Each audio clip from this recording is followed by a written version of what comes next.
Update preview 1.025 Realm Reborn is just dropped onto the website, so why not just do a first look, first glance impression review with me, MrSneakyy. So I'm just going to press play, boys, and get into it. Hey Lords! Great news! The Realm Reborn update is on its way, and we're here to share some more information about the patch notes. Well, obviously, the big highlight of this update. Let's just say Saya looking good. Rusty definitely going to the gym. I must admit, boy, he's definitely been lifting recently. Yes, and in that video, we've also briefly touched on the new season features, and now let's dive into the details of it. Right, here we go, boys. Let's see. So, obviously, if you guys haven't checked out the other video that they were mentioned, I've already done, watched it myself, and it's to do with the Home Kingdoms, right? So, we already know Home Kingdoms are coming. The way it's kind of set out is no matter where you are at the end of your season, wherever you are at in your, season 1, 2, T1, B2, you name it, wherever season you're in, you're going to be going to the end of season home kingdom. So no matter when you finish, you'll be going to a home kingdom. And I'm guessing they're going to be sorting out matchmaking and brackets and the future of how everyone's going to be, going into the next seasons, right? So in here, we're going to get a little bit more information. So I'm just going to see what they're going to disclose more into this patch. It's going to be an interesting ride. Ooh, okay. Straight away, hold on, chat. We're going to have to do a little pause. So we have, okay, so this is Rise of Kingdoms, right? Warband. So we have, okay, so you're getting generational 2 tokens now for occupying those rewards, which we know, plus some additional ones. So these, like, in addition to what you've done that season. So, okay. And the rewards are the anointed. Okay, so what they do. This is strange, right? I'm going to make sure they're going to say this, but it looks like they've changed the way the end of season rewards is set out, right? So now it's basically a Rise of Kingdoms seasonal quest system, right? So there's different things you can do at a personal level. The warband's basically your server, or obviously your alliances, I'm guessing, and then the realm is the server. So we'll see what is going to come up on these. You've got to keep pausing it. Complete Behemoth Elite raids once, okay. And only get 500 prestige, you get 1 token, okay. And we're getting merits as well with your whole warband. 200 million, okay. That's free. And that's it. Completing season achievements to receive these rewards. So, okay, so if you're completing personal, warband, and realm achievements, is what I'm assuming, you're going to be able to obviously get one of these ticks, right? So 1 out of 20, 1 out of 35, right? So if you're completing 35 quests, what you're able to get is 1 random legendary hero, and what everyone kind of wants, that legendary ascension emblem, right? So it's kind of good. You're getting a random legendary hero every 20 quests, which we'll see what the quests fully are when they come into the game, right? Because that is actually a really good step in the right direction, I must admit, for a free-to-play friendly feature. If these quests are very doable for the free-to-play and low spenders to do every single season, I'm just saying they get to receive 1 random legendary hero. That's just basically like 10 sculptures straight away for that hero. That's actually pretty good. That's a pretty good deal. I'm not going to lie. I think a lot of people will be happy about that. So let's see what goes on. Oh, so even occupying stuff. So occupying giant layers within the warband. So they've gone back to actually the way the game was back in beta. I feel like this is going back into beta. So anyone who's played in servers like 1, 2, 3, 4, 5, 6, 7, all the way up to like maybe 20 will understand where I'm going with this.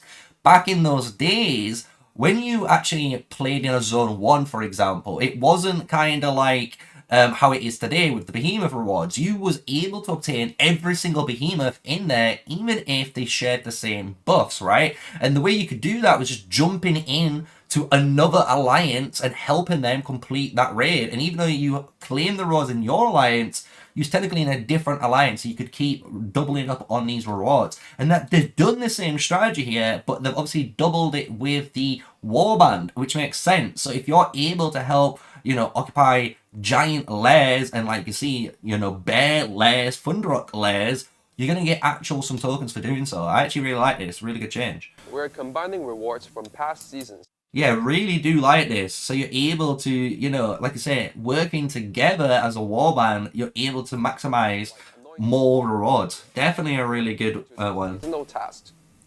Now, let's check out the new alliance skills. Alliance skills. Okay, so far, I'm not gonna lie, it feels like it is stepping more towards Rise of Kingdoms, right? But that's something that we kind of assumed was going to happen, right? Let's just be honest, especially with the last couple of patches, how it's been going. But this isn't too bad, right? This isn't too bad. It's still what it is. And the beautiful thing is, right, they could add new features. And by adding newer features in, you know, in the future, that's where Call of Dragons could reclaim its identity, right? But obviously the home kingdom system, we've seen now the seasonal rewards, which is basically from Rise of Kingdoms, and then, you know, how they've structured now this warband system. It's actually not too bad. I'm not going to be brutal. And now we're getting alliance buffs, so we can see all these new alliance skills, which is really cool. So everyone's going to get gathering speed 15% when you need it, which is cool. Alliance members gather resources, buildings and battlefields. Okay, now this is a big one. Increasing the hero XP is like, yeah, that's nice, but what's actually really important is increasing the build speed for alliance buildings. Buildings and battlefields by 500% is quite kind of broken, because you got to think now, when it comes into pass opening, right? The passes are going to open, you are now building flags 500% faster. This is going to be a really, really cool dynamic now, because it is, let's be honest, it's going to speed up combat. It's going to get people into war faster. So let's see what the next couple of those skills are. XP earned by defeating Darklings and increases how fast alliance buildings can be constructed. Storm Vanguard. This is something we kind of expected, right? Legion attack at March speed. That's Legions on the fair enough. movement speed. Fog of War. Okay, summons a mysterious fog of war to the battlefield. Friendly legions inside the fog of war are immune to all ranged damage. It has a duration of 30 minutes. That can't be right. This fog of war stands there for 30 minutes, but has a 2-day cooldown. War. Summons a mysterious fog on the battlefield. Legions inside are safe. Whoa, wait a minute. That's kind of big. People might think that's small, but that's kind of big, especially when you now look at the March comparison of like the Darklings around. Just think that Darkling fits into just the little triangle trees in that bottom right corner, right? So you can easily tell that's quite a large amount of space. Bro, that's going to be insane for pushers. Imagine putting that in a choke point with your infantry now. Infantry is just immune to range damage in an engage, right? And they can just force attacks. Yo, this could be insane. Grant stamina to all Alliance members, heroes, and war pets? It just instantly grants 60 when everyone's emptied? Okay. Stamina for all Alliance members. Keep the war going. Activates teleportation sigil near behemoth layers, creating layer portals and allowing Alliance members, legions to deploy instantly to layers. Do you know what this is, boys? This is actually really funny. Do you know what this changes? This is this is from World of Warcraft, boys. We have the summoning portal in the game. Let's go. Don't mind it, but you know what? It gets everyone to the behemoth layers a lot smoother, right? So that's kind of cool. You know, activating it. Villages have raid and occupation challenges. Any buffs you've earned from the challenge will stay with you till the season ends. Okay. Village raids. You can So let me listen to that again, because I think that's quite overloaded. Let me just hear that again. You've earned from the season. Village Air teleportation sets up portals near behemoth layers. During the season, villages have raid and occupation challenges. Any buffs you've earned from the challenge will stay with you till the season ends. So they have raid and occupational buffs. So they're having 2 buffs. And he says that one of the buffs you maintain no matter what throughout the season. So that's kind of good. So if you lose the village, it doesn't matter because you have that buff. But the other one you need to maintain, I'm guessing, the village, right? You actually have to hold the village. In village raids, you can launch attacks on villages within your alliance's territory. Ooh. You can launch raids on your villages located within your alliance territory. You can only raid villages connected to alliance roads. That's basically what we already know. Limitations: each player can raid a specific village only once. That's obviously what we know. So basically, you only can occupy the that one village. You can't have the same village 5 times. It's a bit silly. Occupation limit though, there's a maximum limit. Oh no, on the number of the villages a player can occupy, but the occupation limit is increases as the Ogstone progresses. Village effects: buff effects obtained from villages can stack. Right. Okay. So I don't know how I feel about this, because I think this is still gonna. It's kind of like a soft band-aid to the problem, right? Because everyone has the major issue that villages is so important, especially if you want the healing or the hero XP. When you go in through stage to stage in your season, everyone's fighting over these small sets of village limit, and the problem is now this is still feeding into it. Yeah, over the Ogstone progress, you might get an extra maybe 10 or 20 slots, who knows? But that's still not what people want. People just want to be able to access the village. Like, if you have the village, you should be able to have access to it. So, we'll see how this might get changed. Villages connected to the alliance roads. And you can only do this twice. Oh, so you only can raid twice a day, is that? Each player can raid a specific village only once. There's also an occupation limit. You can only occupy a certain number of villages, but this limit increases as you progress with Augerstone. Additionally, village effects stack, meaning the buffs you get from villages can add up over time. In the previous video, we've mentioned the new High King features. Now, what I think about it so far, you're probably wondering. Now I'm a bit 50-50 on that section, right? Because the whole village occupation limit is a bit nifty. I want to see it in action, right? I'll be open. I'm not going to be too ruthless, but so far this is interesting. details. The High King, Consort, Marshal, and Chancellor have the power to grant titles to any Lord of the Realm. Okay, so what are these titles? So if you're the king, that looks like you always have 5% on all stats. That's what it looks like. So if you are the king, you have 5% on all military stats. That's a really big PvP advantage for your big player, right? On top of this, though, the ministers now. So we have the Chancellor, Marshal, and Consort. The Consort's giving 15 additional gathering speed. That's not too bad. The Marshal's 5% attack and defense. And then Chancellor is resource production plus 15% and recovery speed on your CP by 5%. Ooh, we got more there. Scroll down. Let me see. Don't make me have to try and do some crazy freeze frame. Woo, there we go. So, the next one, Spire Master, Chief Warder, Archmage, and High Scholar. So, Legion attack 5%, Legion march speed 10%. That's really good. We like that one. Chief Warder, 5% defense, but what's actually the most important bit is the 10% train speed, right? So, I don't know if you guys know about this, and I'll probably make sure when I've been talking about some of the features from Rise of the Kingdoms, I've got some footage popping up on screen so you can kind of see what it looks like in that game, right? But these are all from Rise of Kingdoms, it looks like, and the train speed one's really good, and this is what I've been waiting for to be shown, because I wanted to make this little tip and trick for this video while we're here.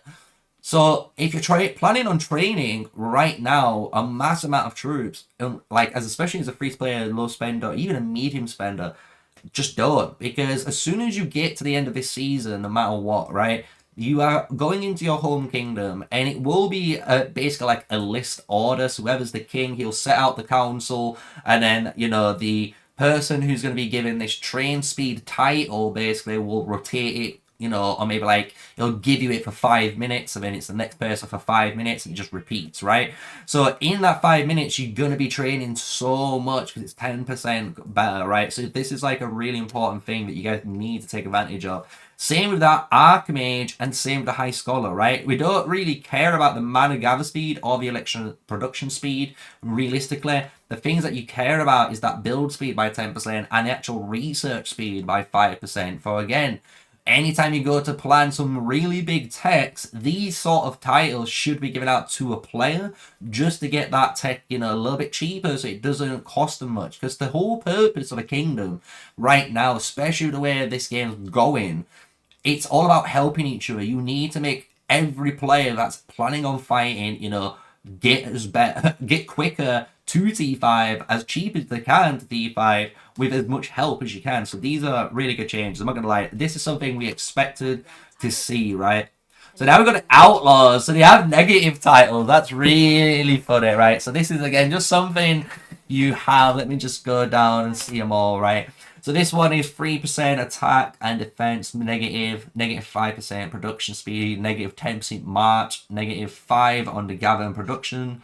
Okay, and then designated donkey is builds research and terrain speed by -5%. So the only reason you want to use these ones probably in your server, most likely, is say at the end of the season there's been players you just don't want there or the troublemakers. One way that does kind of deter players from playing in your kingdom is you just permanently keep these buffs on them so they just can't realistically play the game. Because then, like, they'll just want to migrate out, which is good because the new migrate feature should allow, obviously, the High King to choose, you know, the players they want to come in. So I hope we get to see that too towards this end of this video. Will be automatically removed.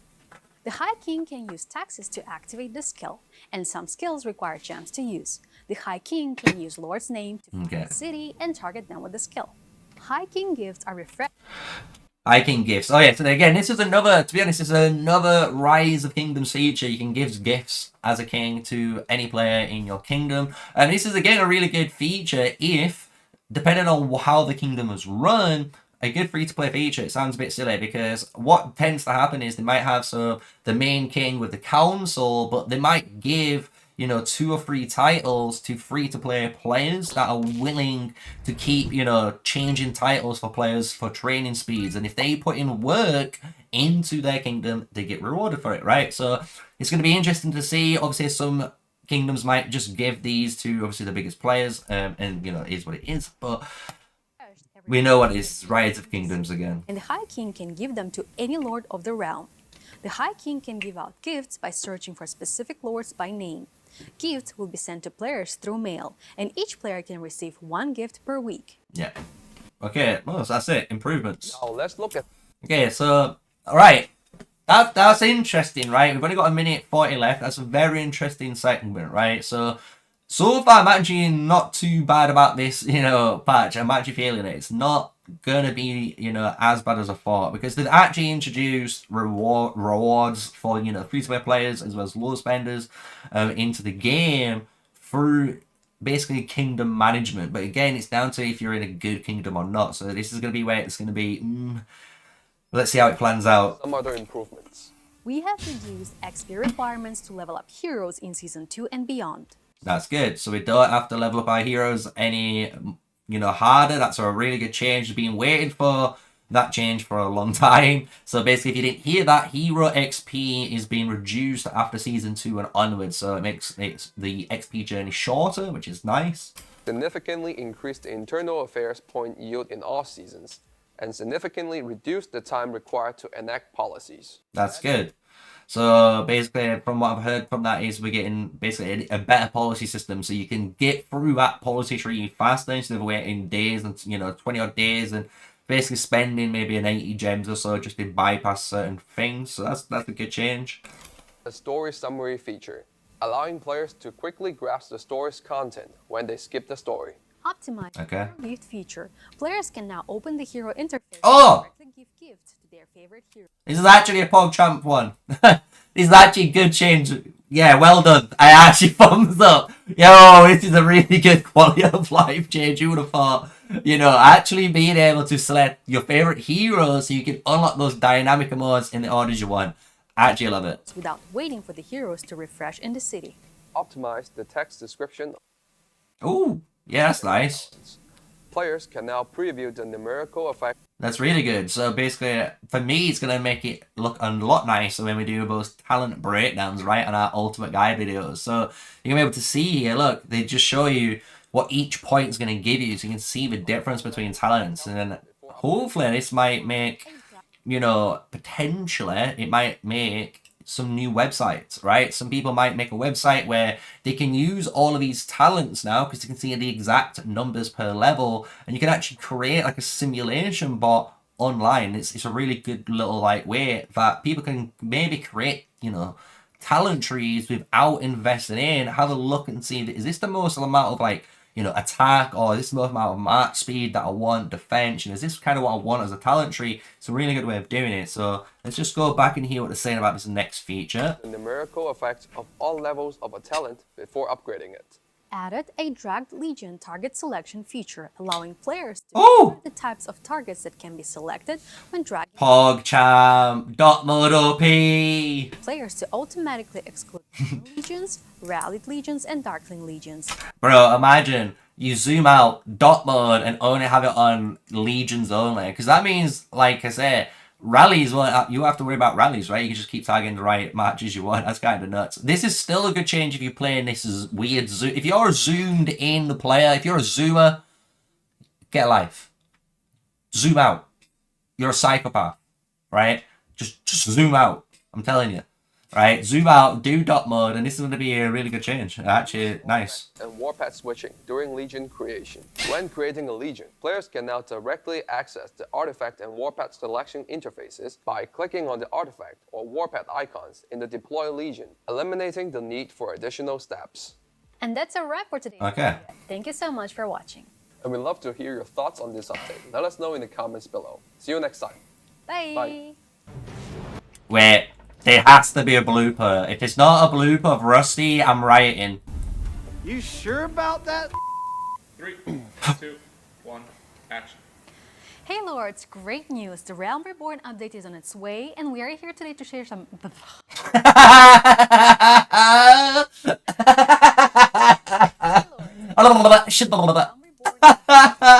So funny. I've actually done that so many times too. Oh, I love the bloopers. That actually gives me, you know, a little bit of, you know, they are humans at the end of the day. So the whole patch, what do I think about it? So let's just quickly go, you know, not, I won't say like back through it all, but let's just do a quick summary. So if you've watched it all the way to the end, we can obviously recap. So the warband system here, this is showcasing the warband seasonal quest. This is basically Rise of Kingdoms seasonal quest system, if you've not checked that out. So I feel like this is really, to be fair, it's not going to be too bad. It depends on what the quests are, right? We've got personal, warband, and realm. So just remember that. You've got 3 different quest lines to go through. So you've got your own ones that you're in with your, you know, maybe 4 different alliances that have become a warband, and then the entire realm, right? The whole realm has ones as well. So it's going to be interesting to see what we get from that section, right? So that's the little bit on there. Obviously, the alliance skills is going to be interesting. I think Fog of War is going to be... needs to get maybe a bit fine-tuned, maybe, because that seems a bit broken. Like, I'm just going to say, like, especially if you're a very experimental player and you really think about, you know, can I attack with Fog of War and use Spiritborn Talks to just taunt range players while they're in it and just get, you know, infinite value? I'm just saying, it's infinite value, is it not, right? So it's going to be an interesting feature to see, right? So the line skills are actually going to be a really cool, you know, thing. Obviously, seeing this Fog of War here is just the most interesting dynamic part about it. The village occupation system, I'm just gonna be honest. I'm not that too happy about it. I hope it gets better. I'm just gonna be honest. I hope it gets better. I don't know. You know, I wished it was just something like 100 and maybe like 140 players. I think if something stupid like 140 players, when it increased to 200 players by the end of the season, I think everyone actually would be happy with that. But from what we saw in here, it was like 70, right? It was like 70 on the village limit, which was kind of like really upsetting to see. So here, so you can still see it's like daily resource healing is really big, man, but it's only 40, man. So this is kind of the upsetting side about this whole section, right? So the king titles we've seen, good change. Let's just say good change. We expected this from the, you know, new home kingdoms that got announced in the last patch notes as well, on in game. Obviously, we expected gifts as too if you've not played Rise of Kingdoms, which is kind of a surpriser. And then when it comes to the improvements, this actual talent policy tree is interesting, right? Look at how big it looks now. I don't know what they've done. It just seems a lot bigger, like chain of command. That feels new, but I'm guessing that is to do with stamina or CP.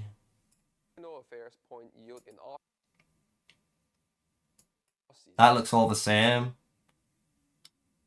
That looks all the same. Wait, there's the administrative excellence here, but where has it gone earlier on? It used to be back here, right? So they've got rid of that one as well. But they just added it in. They just added it in, and it feels good having that extra warrant early, man. Why? Right. Okay, I'm upset about the policies. I'm upset about the policies. Obviously, this was a little bit of a saving grace. This is actually a weird quality of life feature that a lot of people was wondering when would be added in. I think a lot of people would be happy about seeing this. And I'm actually really happy about the talent tree changes. This is a really good one. Like I said, some people are really smart and they might be able to, hopefully, you know, someone makes it. If you do make it, shout me out. I would love to cover it and use it so much. Which would be a website, right? Which has all of these talents on now because you can see every single upgrade. And you can actually just make, you know, your own custom website with, you know, all the talent trees on, which are really good just to make your own ones. As well on here, this is a really good change as well, being able not to target matches you don't want to target, because a lot of the time people could be, you know, in zoom mode and targeting randomly darklings, and it is very tilting when you target the darklings and you're not supposed to. But the artifact change and the war pet change is just like, yeah, okay, it is what it is, right? So yeah, that is the update 1.025 that's going to be coming. And obviously I am on server, I'm on patch, yeah, I'm on server B2, let's say, season B2. So I hope you guys enjoyed this. I know it's a little bit off script at the end. And yeah, we got to do a little blooper ourselves. So yeah, I hope you guys enjoyed the rest of this video. It's been a blast of it. So with everything said, you know what to do. Smash a like, comment, and subscribe. And until the next one, stay safe, stay sneaky, and peace out.